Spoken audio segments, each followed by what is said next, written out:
Lots of big promises from our politicians. Lots of big lies from our politicians.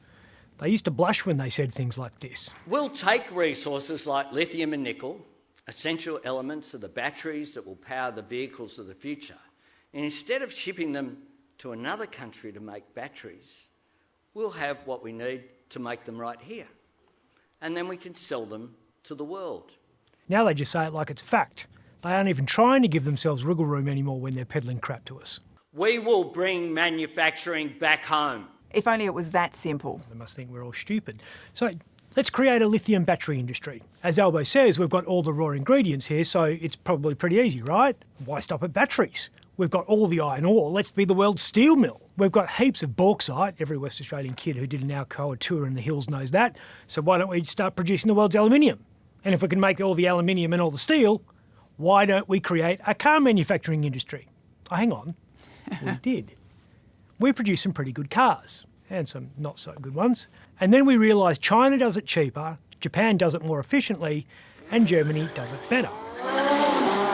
Oh, that is breathtaking. We gave it a crack. Yeah. We've got all the gold and the silver and the diamonds that we need, so why aren't we making our own jewellery instead of relying on people in Antwerp? We've got a lot of wool and a hell of a lot of cotton. Why are the great fashion houses of the world in Milan instead of Mandurah? It's the culture, Daryl. The place is full of culture. Chockers. Any politician that says we can do any form of industrial manufacturing at scale in Australia is lying to you. This debate's old as the hills. Iron ore, one of the heaviest things on Earth by volume, and steel is one of the most energy-intensive industrial processes on Earth. We work hard, we play hard. If there's any country on Earth that should be able to produce steel cheaply, it's us. Because we've got everything we need right here, and the transport of those raw materials is so expensive. But it's cheaper for Australia to load iron ore onto a ship, and then nickel and manganese and all the other elements you need onto another ship, and then 100,000 tonnes of liquefied gas onto an LNG carrier behind those two ships, sail all of them 7,000 kilometres to China, get them to make the steel there, and then sail the stuff 7,000 kilometres back to us. We don't have a steel industry because it's too expensive to do here. Every time we've tried, we've closed it down because it requires massive taxpayer subsidies. Maybe we need to try again, though. I mean, we've got to be the capital of the world at something. Got a lot of cows. These two are proof we're good at bullshit. Mark McGowan and Amber Jade Sanderson reckon they've cracked the code and might finally have a way of solving the problem of ambulance ramping. Kind of. So I'm not looking for a quick fix. No, Amber Jade, we really are. People are dying while they wait. They're going to put a registered nurse inside ED waiting areas to care for the patients that are dropped off by the ambulance crews. That lets the paramedics get back on the road. Seems logical. So inherently logical that you wonder why it hasn't happened before. Special subject, the bleeding obvious. We have 15 emergency departments in WA that are under pressure from ramping. It's going to cost $59 million to have an RN in each of them every second of the day. The WA health budget is $10.6 billion a year. $59 million is in the margin of error for the health budget. It's barely a line item. It's logical and it's cheap. So why didn't Roger Cook do it when he was Health Minister and getting smashed by headlines like these? Ask yourself this. Where are these extra nurses coming from? Probably from inside the emergency ward. Yeah. And we don't have enough nurses to fill existing positions, let alone newly created ones.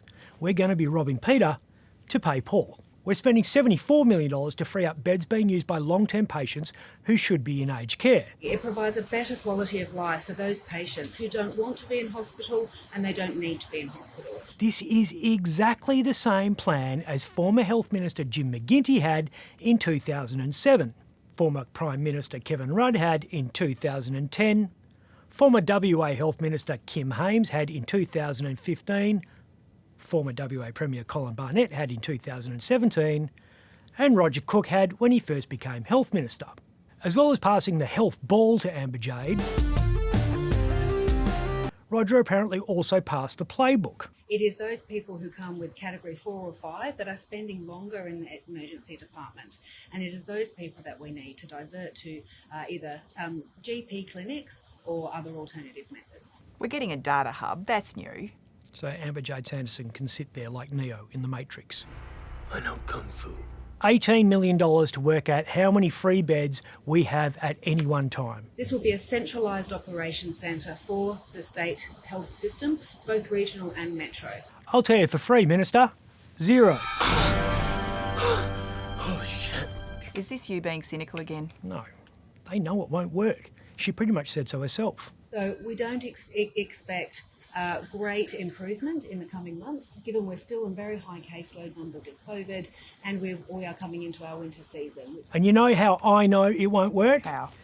Because it's being overseen by a task force. A ministerial task force will be established, and I will oversee this work personally. Anytime you hear a politician say they've created a task force, you know they have no idea what they're doing. Mark McGowan has created task forces to tackle the problem of meth, domestic violence and homelessness. And we've very clearly got those problems linked. Albanese reckons he's getting a roof over everyone's head. Yeah, he's trying to match Morrison on appealing to first home buyers. For too long, Australians who have worked hard have been locked out of the housing market by flat wages and rising prices. So we're encouraging a bunch of people who can't afford homes to buy in at the top of the market just as interest rates are taking off. Oh, here we go. Yes, I am going to rant, because everyone should know it's a good time to buy when everyone else is selling. And right now, everyone else is buying. Here's a dose of reality about the housing market. Let's say you buy an investment property to rent out. Costs you $720,000. You might be getting $500 a week for it. For the purposes of this example, we'll be nice and say your mortgage is not $720,000, it's $570,000 because you sold another property or you got an inheritance or something like that. At interest rates of 2.8%, you are $3,000 a year in the black. Well done you. And that's allowing for $7,000 a year in rates and insurance and all the other stuff.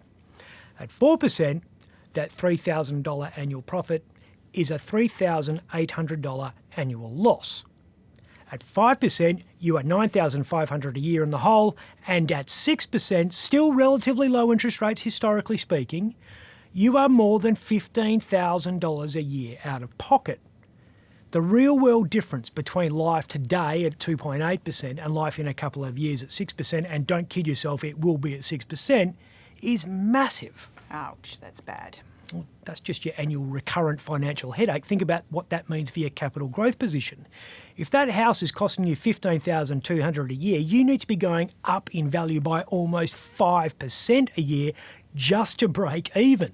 Dad still can't work out how he got it so cheap.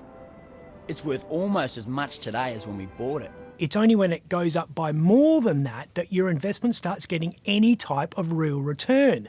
Even if the property goes up by 7% a year, which is pretty good, you're only ahead by an extra 2% a year. Geez, you're depressing. The truth is depressing. That's why politicians lie all the time. Prime Minister, you said earlier today you've never lied in public life. Is that really true? No, that's what I believe to be true. Have you ever told a lie in public life? No. Probably.